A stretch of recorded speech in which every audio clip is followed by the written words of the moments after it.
ஸ்டாலின் சொல்றாரு, திராவிட முன்னேற்ற கழக தலைமையில் அமைக்கப்பட்ட கூட்டணி வலுவான கூட்டணி.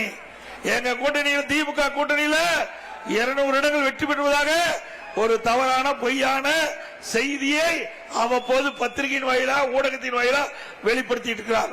திரு ஸ்டாலின் அவர்களே, பேராரூரணி பகுதிக்கு வந்து பாருங்க, அதிமுக செல்வாக்கு எப்படி இருக்கு. அது மட்டுமல்ல, இன்றைக்கு அப்படியா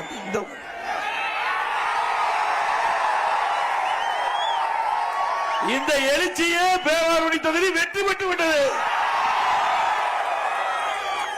அனைத்து இந்திய அண்ணா திராவிட முன்னேற்ற கழக தலைமையில் அமைக்கப்பட்ட கூட்டணி 210 இடங்களிலே வெற்றி பெறும். அனைத்து இந்திய அண்ணா திராவிட முன்னேற்ற கழகம் மக்கள் செல்வாக்கு பெற்ற கட்சி.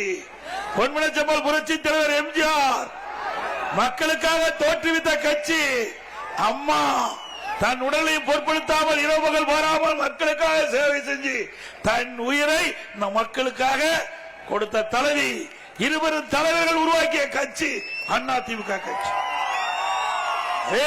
அதிமுக கட்சி மீண்டும் வெற்றி பெற 2026 சட்டமன்ற தேர்தலில் நீங்கள் எங்களுக்கு துணை நிற்க வேண்டும் என்று அன்போடு இருக்கிற வேண்டி கேட்டுக்கிறோம். இன்றைக்கு திராவிட முன்னேற்ற கழகம் ஆட்சிக்கு வந்து 50 மாத காலமாகிறது. இந்த 50 மாத காலத்தில் என்ன திட்டங்களை கொண்டு வந்து இந்த மக்களுக்கு நிறைவேற்றினார்கள். இந்த பேராரூரணி சட்டமன்ற தொகுதியை பொறுத்த வரைக்கும் ஒரு பக்கம் விவசாயம், ஒரு பக்கம் மீனவ நண்பர்கள், 2 தொழில் தான் பிரதான தொழில். 2 தொழிலுக்கு இந்த அரசு என்ன செய்தது செஞ்சிருக்காங்களா?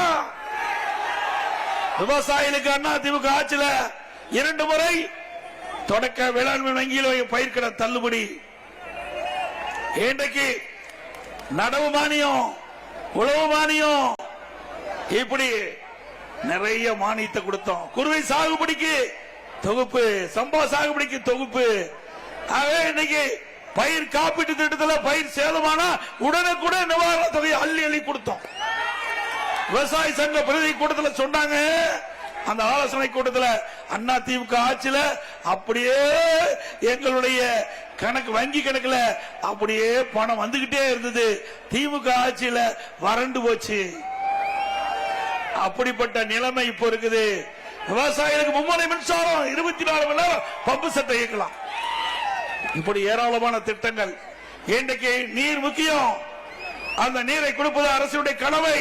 அதை உரிய முறையிலே கொடுத்த அரசாங்கம் அதிமுக அரசாங்கம்.